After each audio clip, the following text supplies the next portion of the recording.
A Christmas Carolette by Charlie Dickens. Stevie Una. Mary's Fairy. Mary had trolled off to bide with Gloria in a right strop to begin with. There is no doubt whatsoever about that, duckies. The register of her burial was screeved by the grovelling Fate McNelly, the clerkess, the undertaker, and the chief mournerette, Scrooge.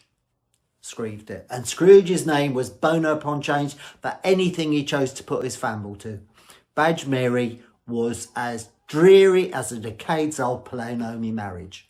Mind, I'm not one for gossip, but that I know of my own knowledge that there is particularly dreary about a Polonomi marriage. I might have been inclined myself to regard a coffin nail as the dreariest piece of vibrator in the trade. But the wisdom of our screechstomies who trolled these lands before us is in the simile, and my chavvy fambles shall not disturb it, or the country is done for. You will therefore permit me to repeat emphatically that Mary was as dreary as a wet weekend in Skeg. Scrooge savage she was dreary? Of course she did. How could it be otherwise? Scrooge and she were sisters for I don't know how many Annies. Scrooge was a sole executor, a sole administrator, a sole assign, a sole residuary legatee, a sole sister, go Aretha, and sole mournerette. And even Scrooge was not so dreadfully munged by the naff event, but that she was a fantabulosa Omi Polona business on the very day of the funeralette, and sparkled it with an undoubted bargain. The mention of Mary's funeralette parkers more back to the point I trolled off from. There is no doubt that Mary was trays dreary. This must be distinctly savage, or nish de fabulosa can come of the story I'm going to cackle.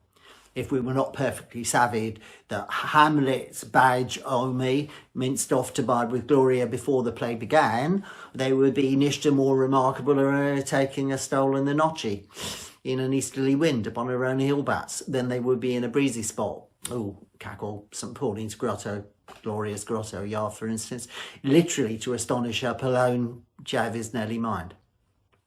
Scrooge never screeved out Badge Mary's name. There it stood, Annie's afterwards, above the Bartletty door, Scrooge and Mary, like a couple of badge-sawned elders. The firm was known as Scrooge and Mary. Some Filiomies and Polones new to the business Scrooge, and some tempos she was cried Mary, but she answered to both names, the greedy vash. It was all the same to her.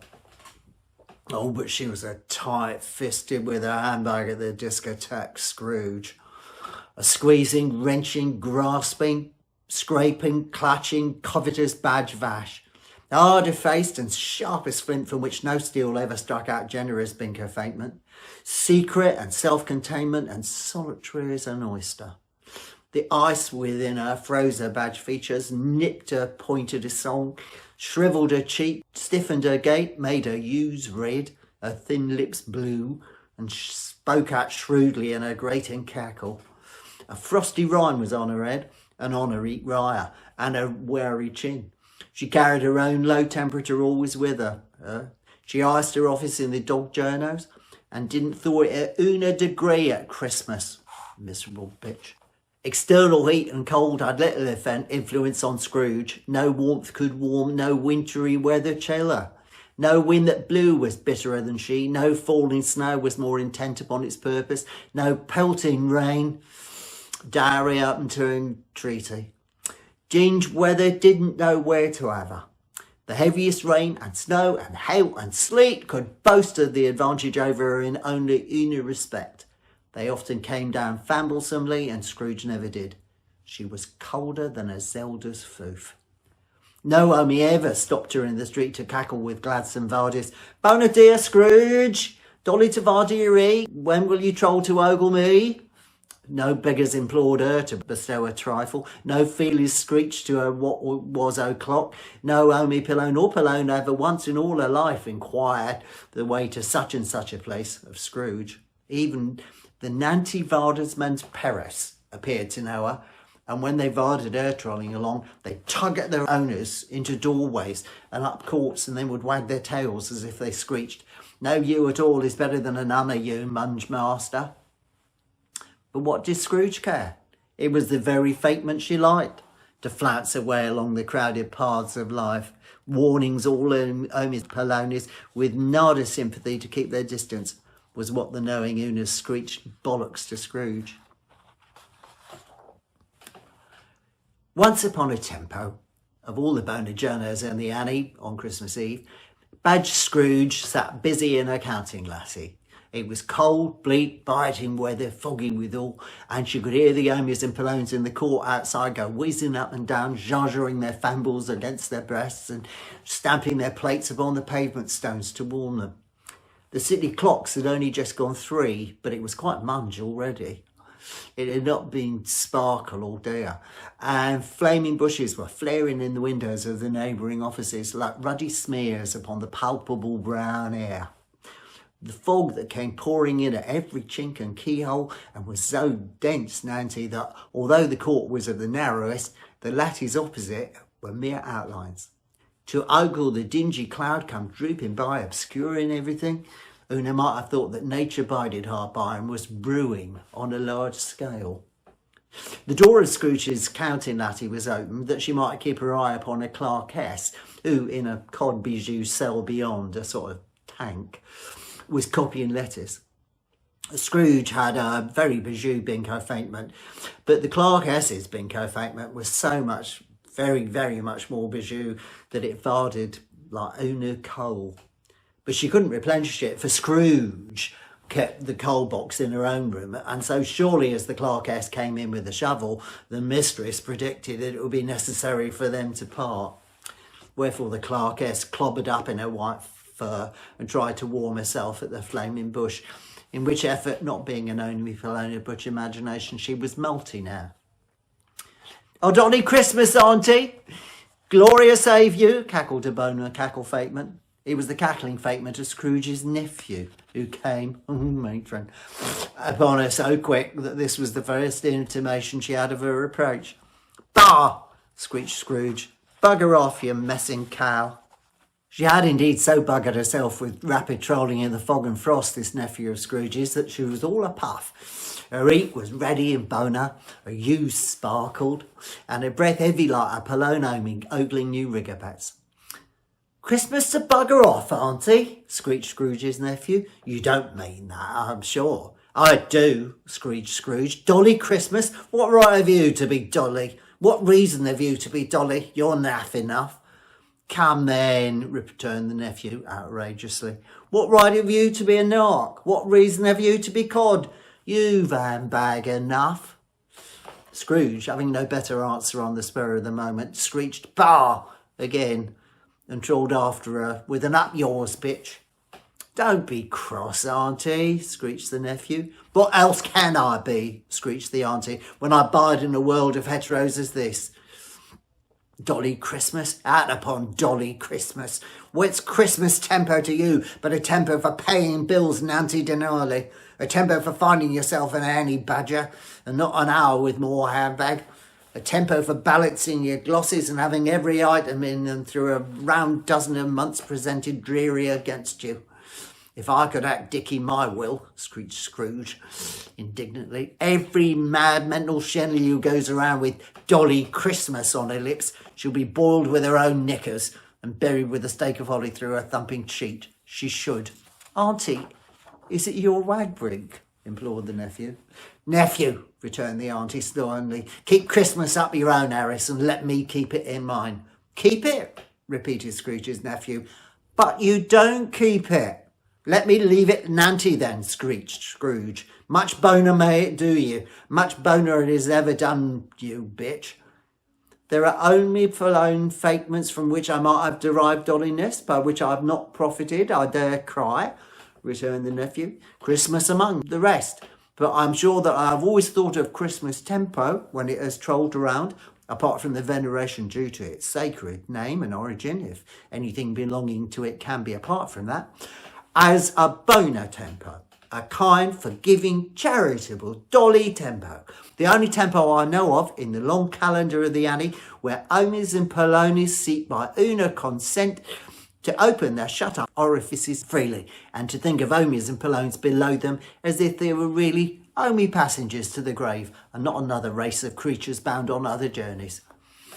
And therefore, Auntie, though it has never put a scrap of handbag or denari in my purse, I believe it has done me boner, and will do my boner, and I cackle, Gloria Bessett, girl. The clerkess in the tank involuntarily applauded. Becoming immediately sensible of the impropriety, she poked her burning bush and extinguished the last frail spark forever. Let me hear another sound from you, screeched Scrooge, and you'll keep your Christmas by losing your situation. You're quite a powerful cackler, ducky, she added, turning to her nephew. I wonder you don't go into Parliament. Don't be wild up, Auntie. Come jarry with us tomorrow. Screech screamed that she would varder her. Yes, indeed she did. She went the whole 9 inches of her and screeched that she would ogle her in that extremity first. But why? Screeched Scrooge's nephew. Why? Why did you get married? Screeched Scrooge. Because I fell in love. Because you fell in love?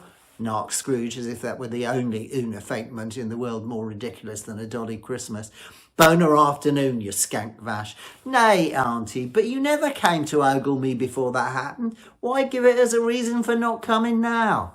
Boner afternoon, screeched Scrooge. I want nishta from you. I ask nishta of you. Why can't we be sisters? Boner afternoon, screeched Scrooge. Forgive me with all my thumping cheek to find you so resolute. We have never had any Barney to which I've been a party.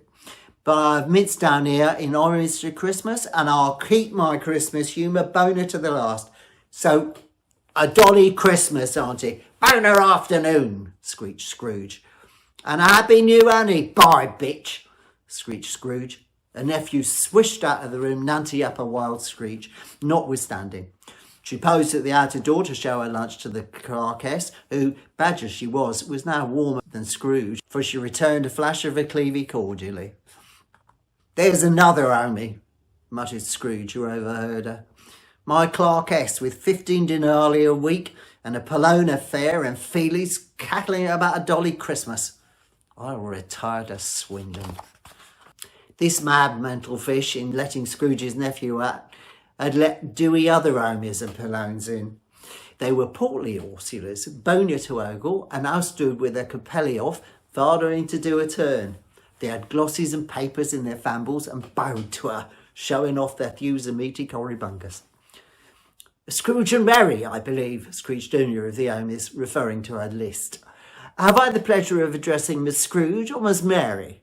Miss Mary has been dreary these set of Annies, Scrooge replied. She minced off to bide with Gloria set of Annies ago this very notchy.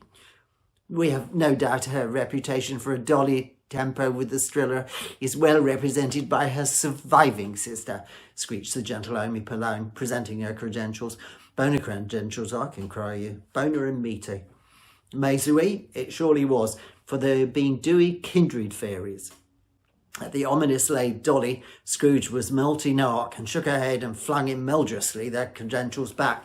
At this festive season of the Annie, Mr. Scrooge, screeched the gentle Omi Polone, taking up a quill, it is more than usually savvy that we should lay some pogey ornamentation for the naff and prostitutes who suffer multi at the present tempo. Omi Poloni millies are in want of common barklers. Chenters and millies are in want of full charver, Heartface. Are there no charpering casses? Screeched Scrooge. Plenty of charpering casses, screeched the gentle Omi Polone, laying down the pen again. And the union work latties? Demanded Scrooge. Are they still in operation? They are still, returned the gentle Omi Polone. I wish I could cackle they were not. The mince mill and the naff law are in full vigour then, screeched Scrooge. Both very busy, ducky. Oh, I was afraid from what you screeched at first that something had occurred to stop them in their useful course, screeched Scrooge. I'm very dolly to hear it. Under the impression that they scarcely furnished Christian cheer of mind or lucoded to the multitude, returned the gentle Omi Polone, a nishtadari of us are endeavouring to raise some handbags